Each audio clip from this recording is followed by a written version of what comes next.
Asthma का attack चल रहा है, तो योग की कोई प्रक्रिया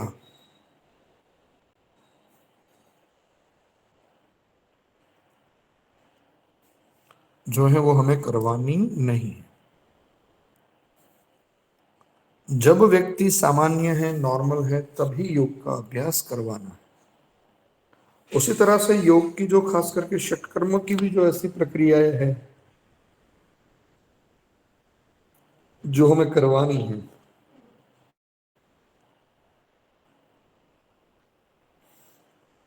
उसमें भी और अभ्यास में भी ये नियम रहेगा कि ड्यूरिंग पैनिक अटैक, ड्यूरिंग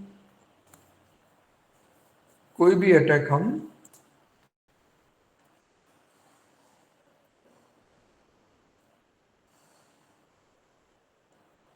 ये ध्यान रख के हम करवाएंगे।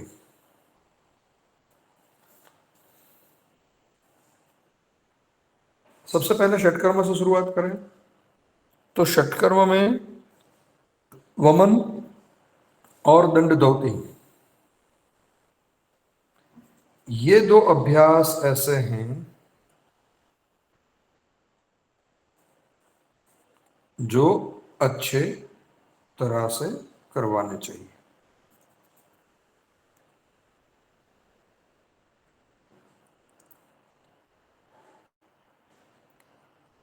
तो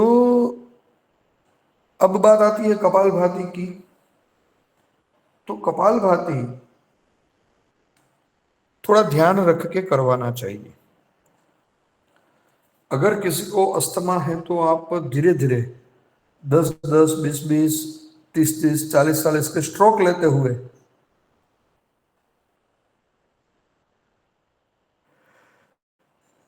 धीरे धीरे आपको ये करना चाहिए।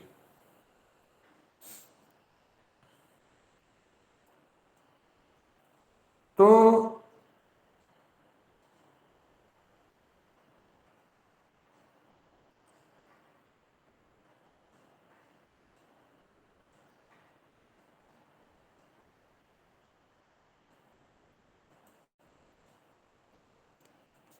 कपालभाति जितना क्रॉनिक रहता है अस्थमा, उसमें अगर ध्यान से ये नहीं करवाया जाता है तो दिक्कतों का अभ्यास हो सकता है।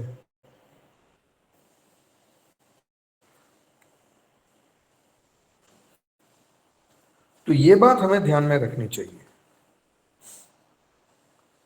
क्योंकि कपालभाति अगर स्लो स्ट्रोक्स में जितनी मददगार होती है अस्थमा में, उतनी ही ज्यादा कपालभाति का अभ्यास या फास्ट कपालभाति का अभ्यास अस्थमा में एल्वियोला की हेल्थ को या ब्रोंकियोल्स की हेल्थ को नुकसान भी पहुंचा सकता है। तो इसलिए अस्थमा के पेशेंट में आराम से धीरे धीरे हमें अभ्यास करवाना है। 10-10 स्ट्रोक के 2, 3, 4, 5 करवा सकते हैं।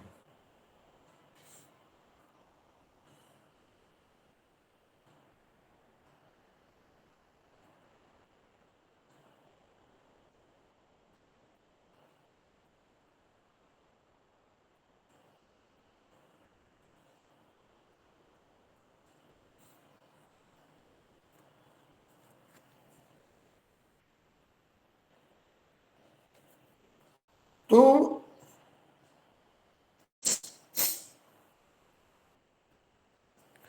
इन बात का ध्यान रखते हुए षटकर्म करवाएं। बाकी सूक्ष्म व्यायाम सहज रूप से, विशेष रूप से जिसमें चेस्ट ओपनिंग हो रही है, ऐसे सारे सूक्ष्म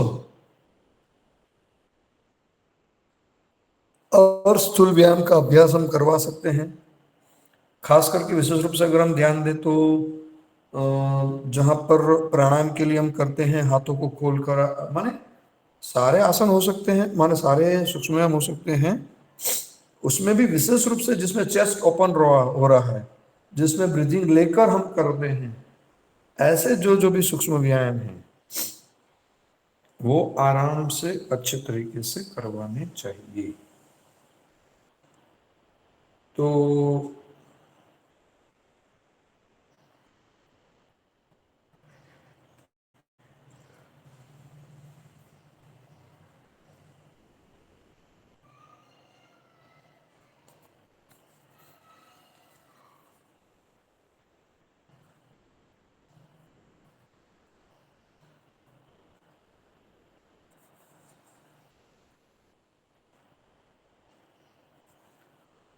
अब बात आती है सूर्य नमस्कार की। तो सूर्य नमस्कार की जब बात आती है तो उसमें भी ये बात हमें ध्यान में रखनी चाहिए कि अगर अस्थमा वाले पेशेंट का बल अच्छा है, माने पेशेंट का बल अच्छा है, तो ही आप सूक्ष्म व्यायाम का अभ्यास करवाइए। अगर पेशेंट का बल ठीक नहीं है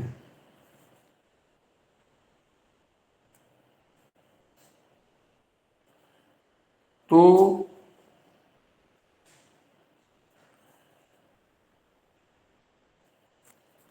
सूर्य नमस्कार का अभ्यास ना करवाएं। बल का मतलब है कैपेसिटी। अगर वो पेशेंट का वेट ठीक है, बाकी सारी कुछ चीजें ठीक है, तो सूर्य नमस्कार करवाइए। और सूर्य नमस्कार करवाते समय भी ये ध्यान रहे कि 5 से 7 सेकंड 12 पोस्चर जो हो रहे हैं वो 5 से 7 सेकंड मेंटेन करवा के ही करवाइए।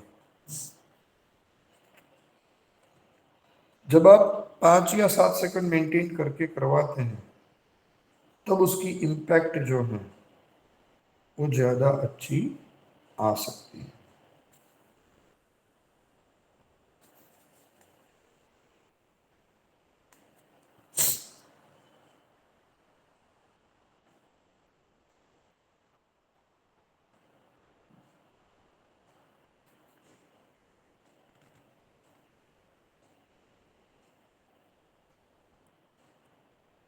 तो सूर्य नमस्कार बल है तो ही करवाएं, वरना ना करवाएं, ये पहली बात। अगर जब भी करवाना है तो 5 या 7 मिनट मेंटेन करवाते हुए ही हमें इसका अभ्यास करवाना चाहिए।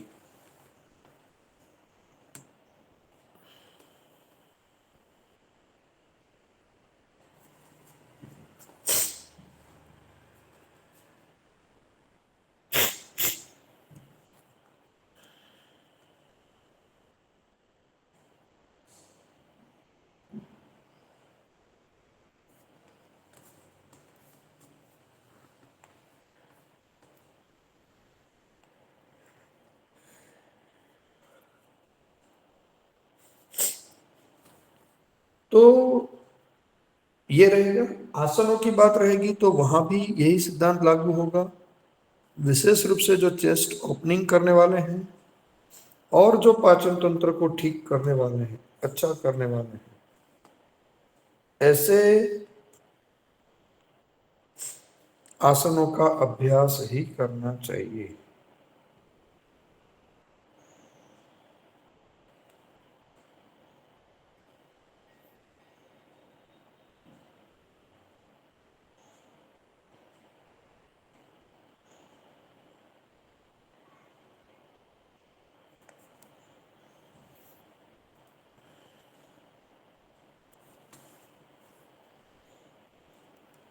तो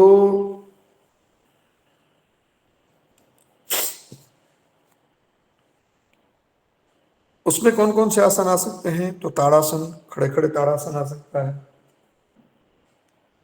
तिर्यक ताड़ासन आ सकता है, वहां से आगे चले तो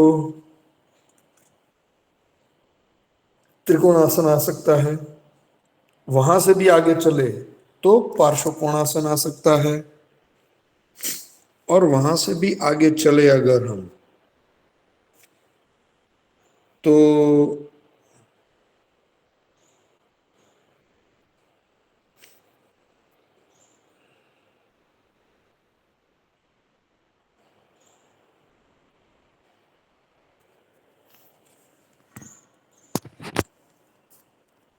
तो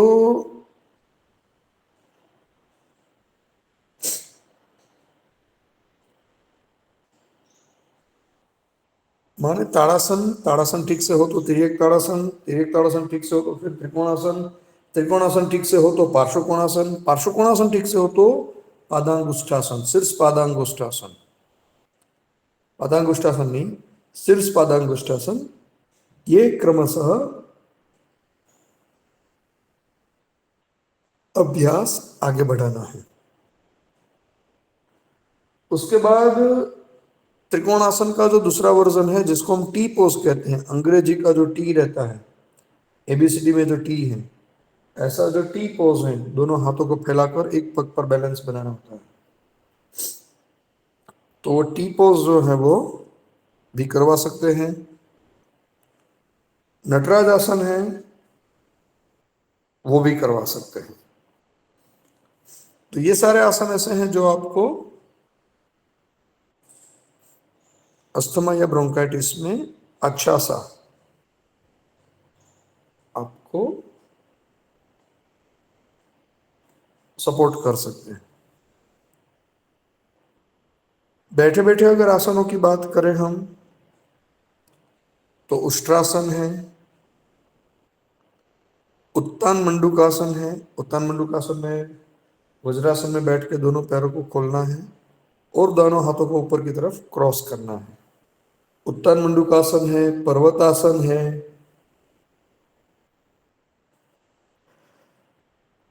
सिंपली बैठकर पद्मासन में बैठकर दोनों हाथों को ऊपर नमस्कार मुद्रा में ले जाना, ये पर्वतासन है जो सिटिंग पर्वतासन है। तो ऐसे आसनों का अभ्यास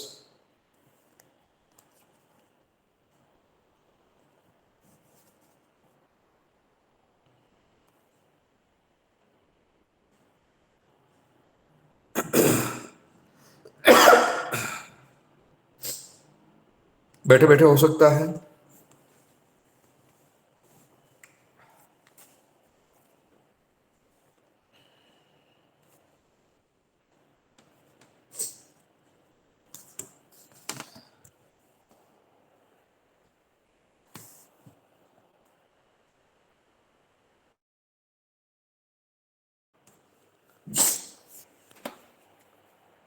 इसके बाद लेटे लेटे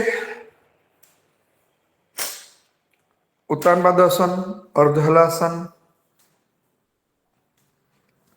सेतुबंधासन, नौकासन, एक पाद पवन मुक्तासन, ऐसे आसन जो हैं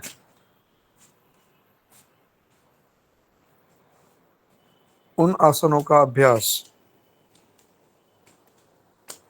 हम करवा सकते हैं।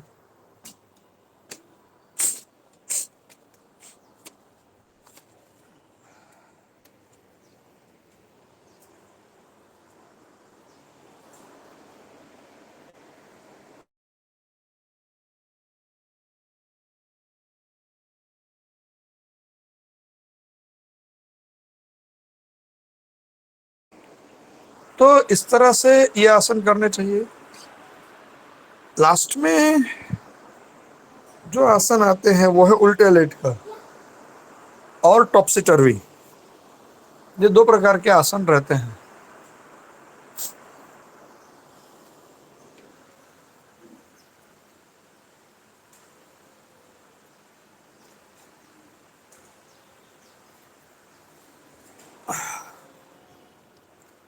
तो जितने भी टॉपसी टर्वी आसन हैं जिसमें माने सर नीचे की तरफ रहते हैं और पैर ऊपर की तरफ रहते हैं,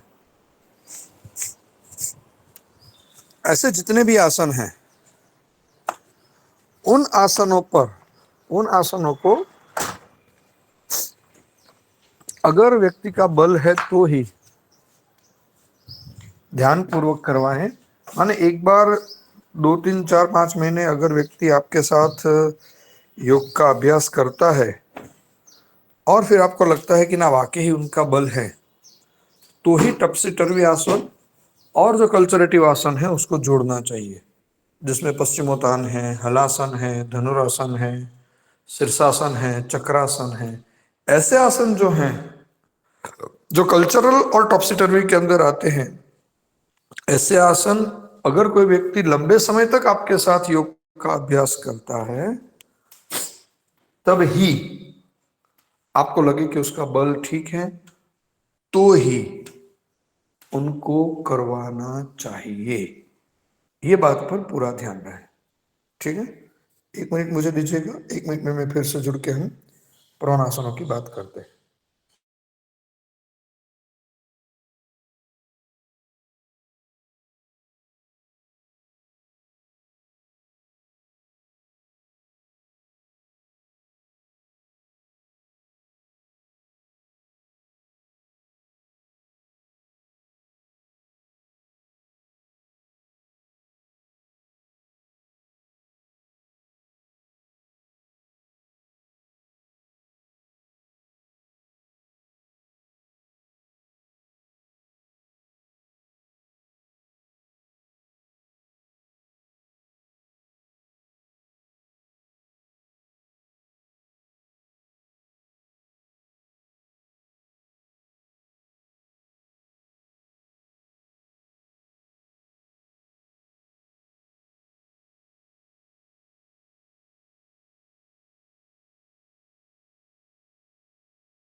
तो ये आसनों के बाद फिर हमारी बात आती है, वो रहते हैं प्रोन आसन, माने पेट का बल लेट के जो भी आसन किए जाने वाले हैं, उनका अभ्यास। तो कई बार ऐसा देखा जाता है कि कई बार जब व्यक्ति के पेट पर दबाव आता है, तो डेफिनेटली जो थोरेसिक सॉरी डायफ्रैग्मेटिक मूवमेंट जो है वो कम हो जाती है। माने थोरेसिक मूवमेंट और एब्डोमेन दोनों पर प्रेशर आ रहा है, तो डायफ्रैग्मेटिक मूवमेंट जो है वो नेचुरली लो हो जाती है, और कई बार उसकी वजह से व्यक्ति की ब्रीदिंग शॉर्ट हो जाती है, या व्यक्ति को ये लगता है कि मेरा ब्रीदिंग रुक रहा है। तो ऐसे में शुरुआत के समय में पेट के बल लेटकर किए जाने वाले आसन हो सके तो अवॉइड करें शुरुआती दिनों में, क्योंकि व्यक्ति की टेंडेंसीज क्या है वो आपको पता चल जाएगा।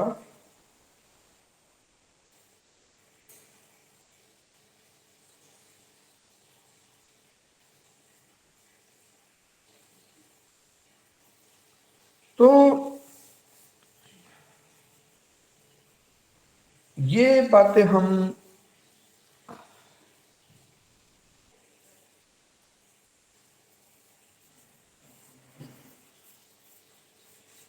ध्यान में रखें।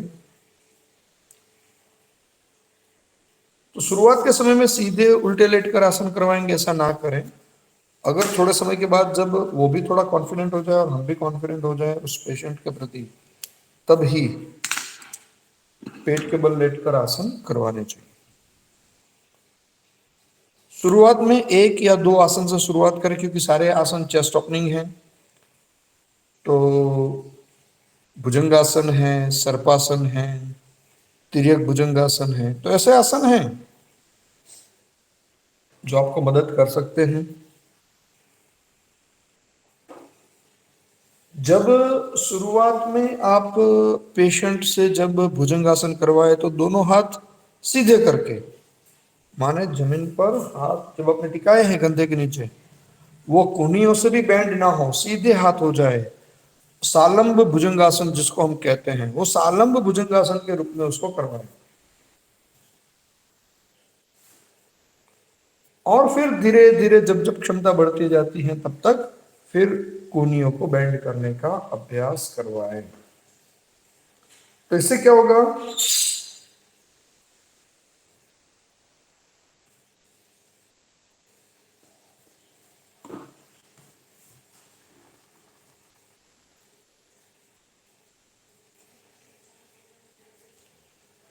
तो ये बातें ध्यान में हमारी रहनी चाहिए कि हम उस तरह से प्रोन आसनों को जोड़ेंगे।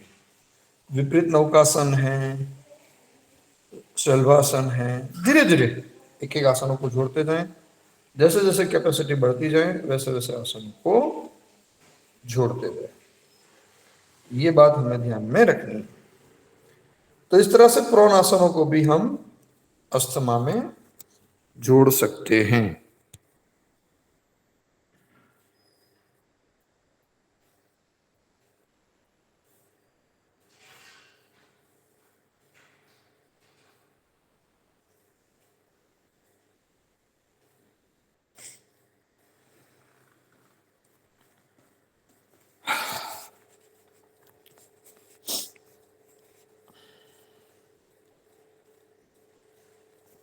अब आसनों के अभ्यास में कितने आसन करवाने चाहिए?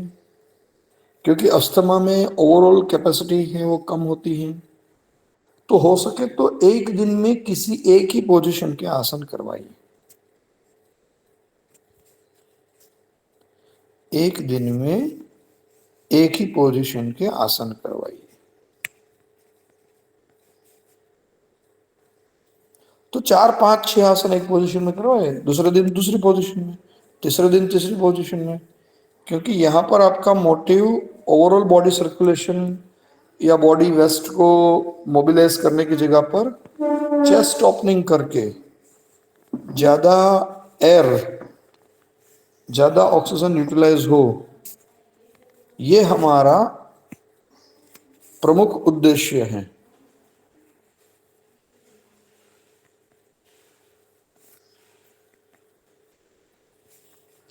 और इसीलिए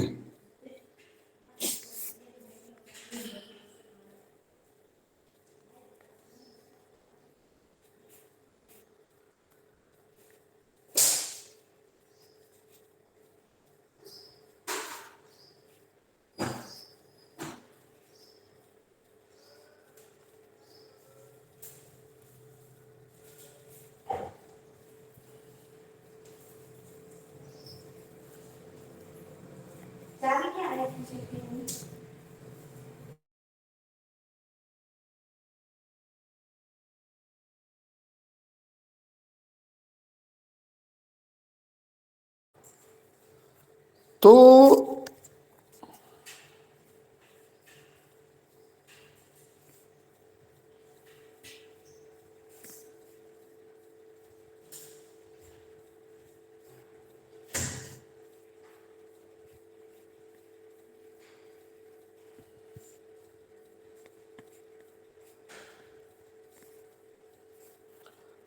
तो ये चीजों को ध्यान रखते हुए अगर हम आसनों का अभ्यास करवाएंगे धीरे धीरे तो वो बहुत ही सक्सेसफुल हो जाएगा। अब बात आती है प्राणायाम की। तो प्राणायाम में अनुलोम विलोम, भ्रामरी, ओमकार, ये 3 प्राणायामों के ऊपर हमारा अभ्यास फोकस रहेगा पहले ही।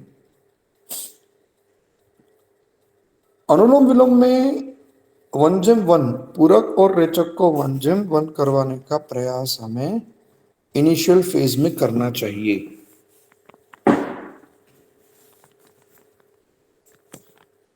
माने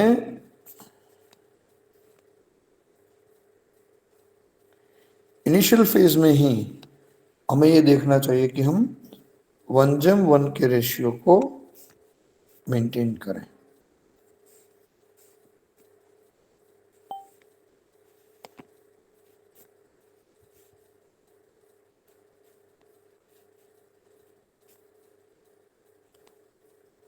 अब उसके बाद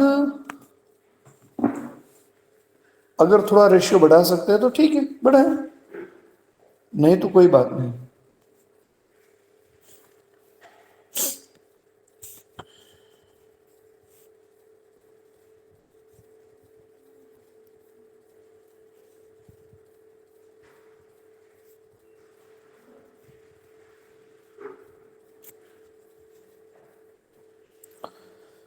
तो ये बातों को ध्यान में रखते हुए हम पहले ब्रीदिंग कैपेसिटी को थोड़ा बढ़ाएंगे और ऐसे धीरे धीरे धीरे धीरे 1:1 रेशियो में हम आगे बढ़ते जाएंगे। फिर 1:1.5 करना हो, 1:2 करना हो तो आगे की बात है, वो जैसे भी ठीक लगे वैसे कर सकते हैं, मगर यहां ऐसे जाएंगे पहले। इसके बाद जालंधर बंद का अभ्यास भी धीरे धीरे करवाइए। मूल बंद और जालंधर बंद का अभ्यास भी हो सकता है, क्योंकि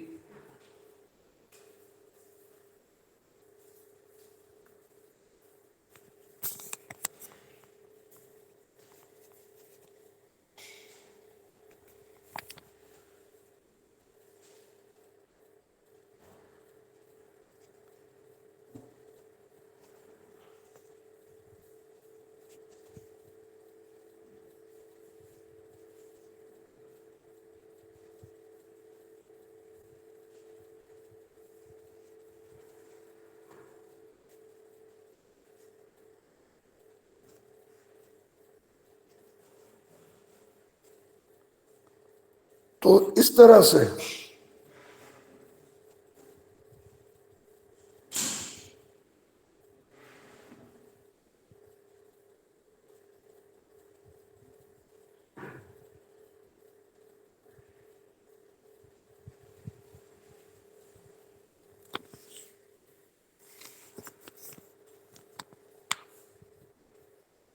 तो ये बंधों का अभ्यास होगा।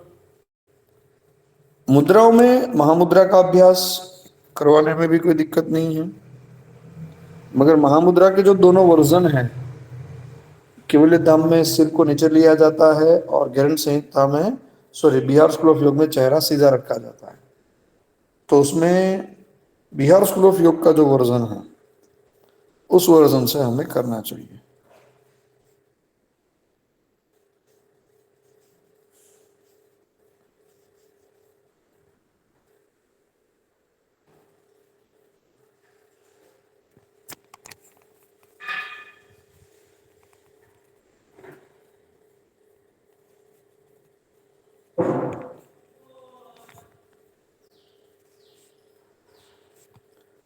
तो ये बात हम सहज रूप से समझें और उसी तरह से करवाएं। कई बार ऐसा देखा जाता है कि स्ट्रेस की वजह से भी अस्थमा की प्रॉब्लम देखी जाती है, और खास करके एजुकेशनल स्ट्रेस, ऑफिस स्ट्रेस और फैमिली स्ट्रेस, ये तीन जगह ऐसी हैं जहां पर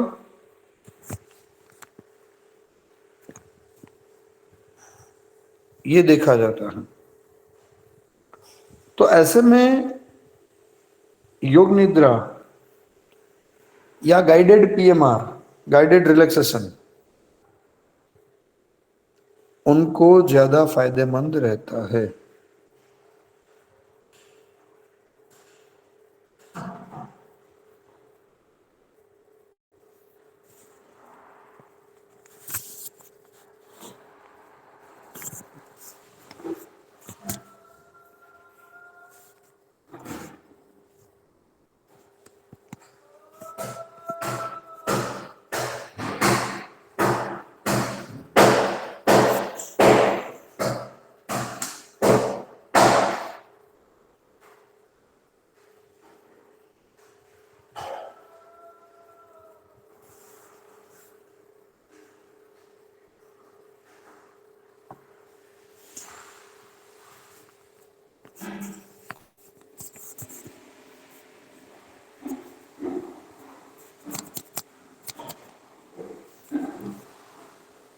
अब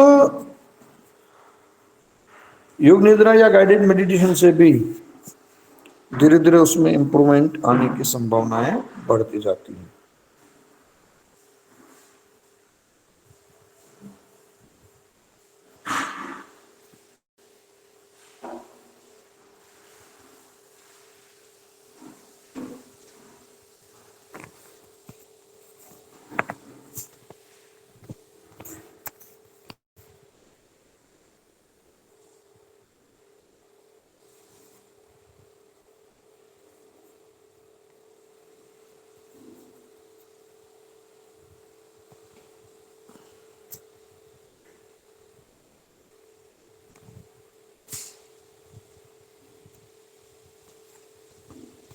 तो ये अस्थमा के लिए इतना विषय था। इसमें कोई डाउट हो तो आप पूछ लीजिए, नहीं तो नेक्स्ट विषय पर हम चलते हैं।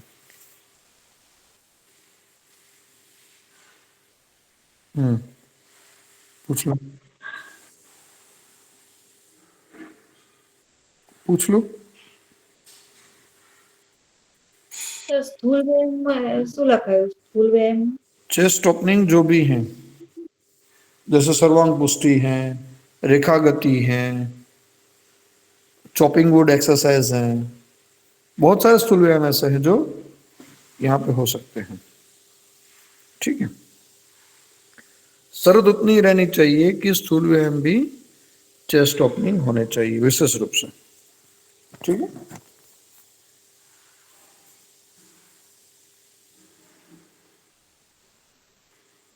સર બોલો. સર એક ક્વેશ્ચન હતો. સર તમે આ શોર્ટ ટર્મમાં વમન અને દંડ જ્યોતિ કીધું તો એમાં એને સ્ટ્રેસ ના પહોંચે વધારે ગળામાં ને? सौથી साराમાં सारी है दंड धोती जो है वो सबसे अच्छी माने। अगर अस्थमा में सबसे पहले अगर कोई एडवाइजेबल षटकर्म है तो वो दंड धोती है, और दंड धोती के ऊपर रिसर्च भी हुआ है, एक दो काम भी हुए हैं, और दंड धोती के जो रिजल्ट हैं वो एक्स्ट्रा ऑर्डिनरी रिजल्ट इसके मिले हुए हैं।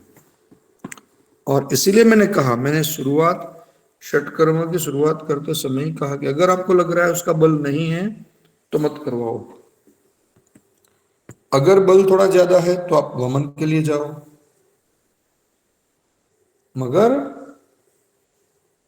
ये जो है ये बात बहुत ही महत्वपूर्ण है, दंड धोती सबसे अच्छा है।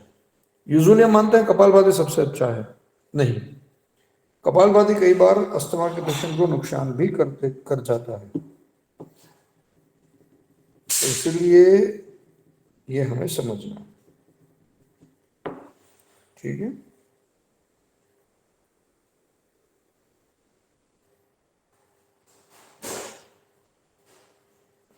हाँ है तो कुछ प्रश्न था क्या?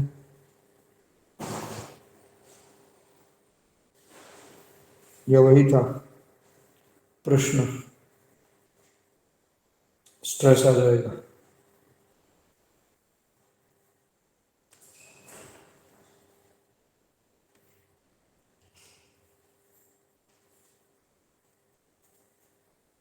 ठीक, चलो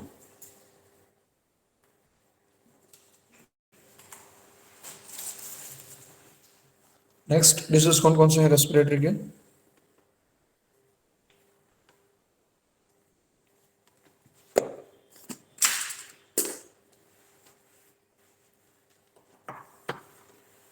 रेस्पिरेटरी सिस्टम के नेक्स्ट डिजीज कौन कौन से हैं?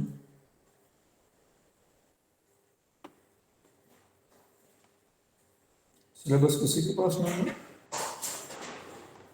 એલર્જીક રિનિટિસ ને ડીએનએસ. एलर्जिक राइनाइटिस, डीएनएस और फिर साइनसाइटिस, ये तीन ही है ना? સાઇનસાઇટિસ. હા સર. ठीक, वैसे ये तीनों की चर्चा एक जैसी ही है, तो नेक्स्ट टाइम जब भी मिलेंगे तब करेंगे शुरुआत। एलर्जिक राइनाइटिस का मतलब ये होता है कि जब किसी भी विषय की हमें सेंसिटिविटी ज्यादा रहती है, और ज्यादा सेंसिटिविटी का नाम ही एलर्जी है। हम स्किन की एलर्जी और बाकी एलर्जी की चर्चा नहीं कर रहे हैं, हम रेस्पिरेटरी सिस्टम के साथ जुड़ी हुई एलर्जी की बात करेंगे, जिसको एलर्जी राइनाइटिस कहा जाता है। तो जैसे धूल, काफी लोगों को ऐसा रहता है कि धूल जो है वो जैसे ही नाक में जाती है तो उनको छींकें आनी शुरू हो जाती है। कुछ लोगों का श्वास रुकने लगता है, कुछ लोगों को नाक में से पानी आने लगता है।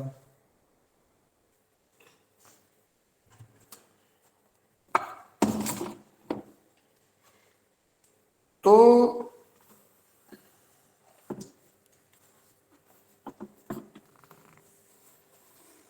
ये जो है ये एलर्जिक राइनाइटिस, माने जब आपको नाक से पानी आना शुरू हो जाए। कुछ ऐसे, कुछ लोगों को ऐसे ही स्प्रे, जो सेंट वगैरह यूज करते हैं लोग, कुछ लोगों को उनसे होता है ऐसा। कुछ लोगों को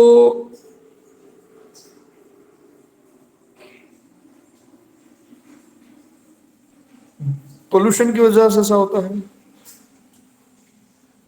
माने बहुत सारे ऐसे एलर्जेंस हैं। कुछ लोगों को फ्लावर की रहती है। तो बहुत सारे ऐसे एलर्जन हैं जो आपको सर्दी करवाते हैं या आपके नाक में से पानी ला देते हैं।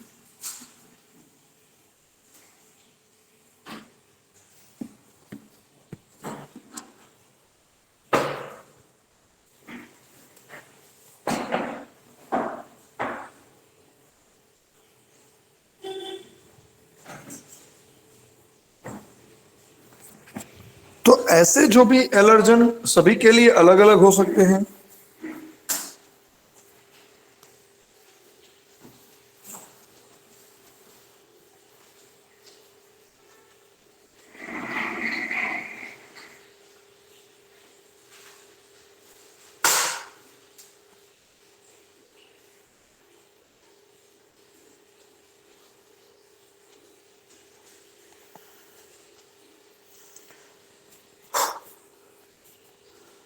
तो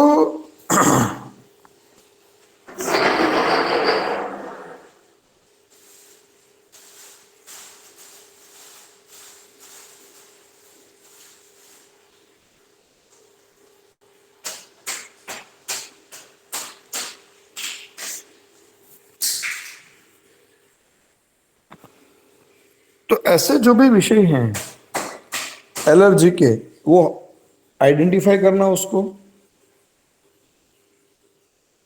और उस एलर्जन की सेंसिटिविटी को कम करना,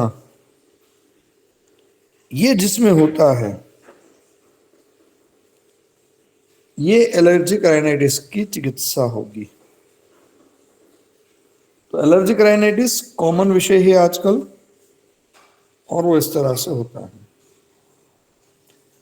दूसरा है डीएनएस, जिसको हम कहते हैं deviated nasal septum. Deviated nasal septum माने हमारे जो दोनों नोस्ट्रिल हैं उनके बीच में एक पर्दा है जिसको हम नजल सेप्टम कहते हैं।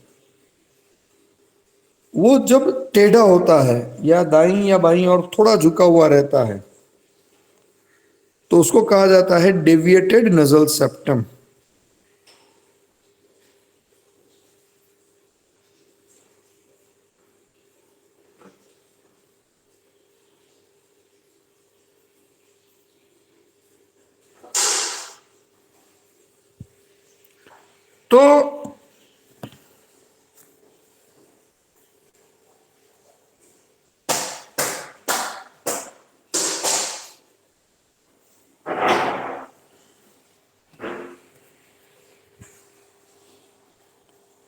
तो ये जो डेविएटेड नजल सेप्टम है वो भी कई बार ब्रीदिंग में कॉम्प्लिकेशंस क्रिएट करता है,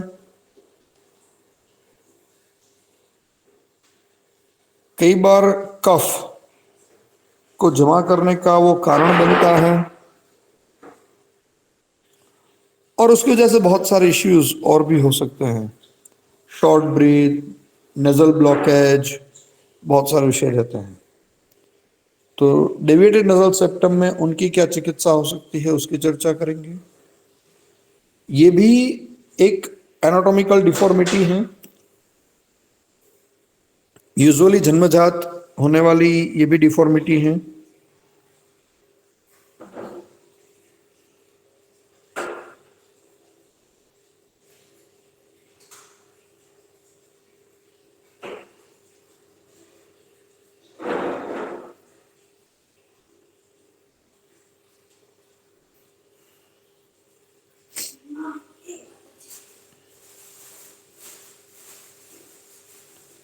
तो इस तरह से यह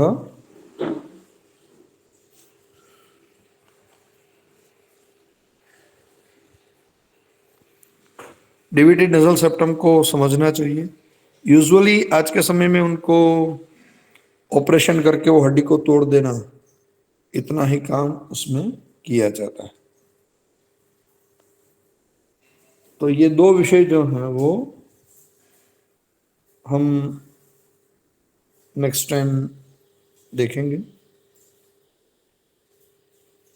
नेक्स्ट टाइम आप लोगों की एग्जाम है, अगेन रिपीट कर ले, कौन से पेपर हैं? First and second. First and second. तो फर्स्ट में सेक्शन 1 एंड सेक्शन 2, ये दो ही आने वाले हैं, और सेकंड में जितना हुआ है वो आप लोगों को पता है, कल तक में या आज तक में जितना हुआ है वो आएगा। बहुत सारा कुछ चल गया है पेपर 2 में, ऐसा मुझे पता है, रेगुलर 2 लेक्चर लेने की वजह से, मगर फिर भी जितना ज़्यादा तैयार हो जाएगा उतना ज़्यादा अच्छा है हमारे लिए। ठीक है, तो ये है 1-2 की एग्ज़ाम रहेगी। साथ ही साथ जो जो लोग भी एग्ज़ाम देने आने वाले हैं उन सभी के लिए विषय यही रहेगा कि भाई आप लोग आ रहे हो तो आपके जो क्या कहते हैं डिसर्टेशन का जो प्रोग्रेस है वो साथ में लेकर आएंगे, माने कुछ नोट्स, शॉर्ट नोट्स बना के लाएंगे, अगर पूछा जाए तो आप लोगों को पता चले कि क्या है। जो लोग 3 तारीख को नहीं आने वाले हैं और 10 तारीख को एग्जाम देने आने वाले हैं उन लोगों के लिए भी ये विषय है कि जब भी आप आ रहे हो तब डिसर्टेशन का रिपोर्ट, प्रोग्रेस रिपोर्ट लेकर आएंगे। ठीक है, तो आप कहाँ तक पहुंचे हो वो पता चला। हाँ पल्लवी, क्या प्रश्न है? सर जून में जो आपने डेट बताई तो 28-29 से 2 बताइए, 27-28, तो 27 उसमें से 28 कंफर्म कौन सी कि 2 दिन आना है? 27-28 अभी दोनों दिन रखो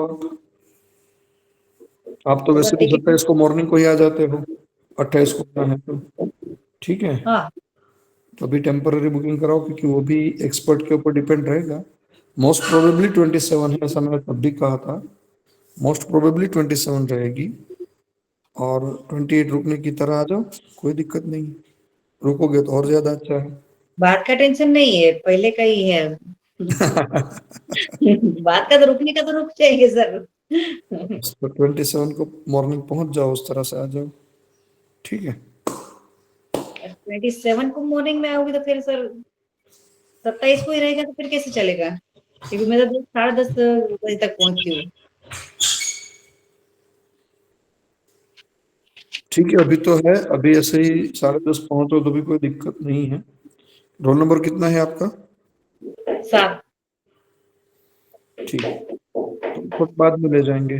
ठीक है, अभी 27 मॉर्निंग पहुंच, तो उस तरह से प्लानिंग रखो, कोई दिक्कत नहीं। हाँ ना सर, ये सूत्र कितने आएंगे कि सारे लेने हैं अभी? मैं वो कंफर्म कर लेता हूँ, मैं आप लोगों को मैसेज छोड़ दूंगा। जब तक नहीं है तब तक, लास्ट टाइम से अब तक में जितने हुए हैं वो सारे लेने ही हैं। अगर सर कहेंगे सारे तो सारे, सर वो डिसाइड करेंगे। दोनों टीचर की तरफ से मैं वो पूछ लेता हूँ और वो कल तक मैसेज आपको छोड़ता हूँ। नहीं तो जितना हुआ है उतना तो करना ही है, ठीक है। और हर प्रतिभा में भी कितना सारा हो गया, वो तो पूरा ही हो गया प्रतिभा तो। हाँ तो अच्छा है ना, पढ़ लो। पढ़ तो लेंगे, लिखना नहीं आता, पढ़ना तो आता है सर। तो लिखना सीख जाओ, चलो अभी हफ्ता है, एक हफ्ता और है, तो क्या दिक्कत है, ठीक है। चलो तो अटेंडेंस की तरफ चलते हैं।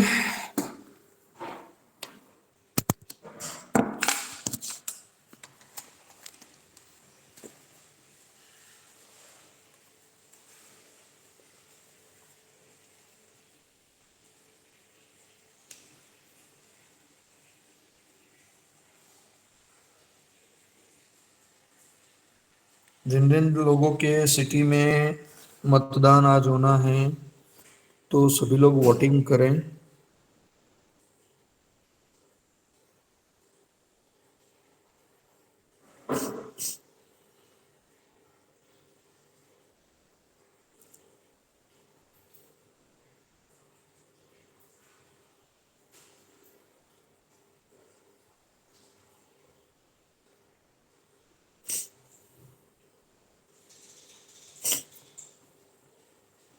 तो नंबर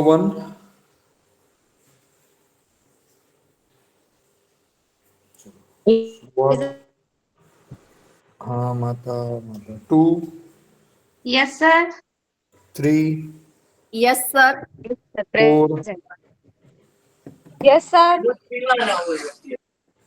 हाँ હવે 4 આવે છે। Number process. હા હું બોલ્યો નથી। 4, yes sir. 5, 6, yes sir. 7, yes sir. 8,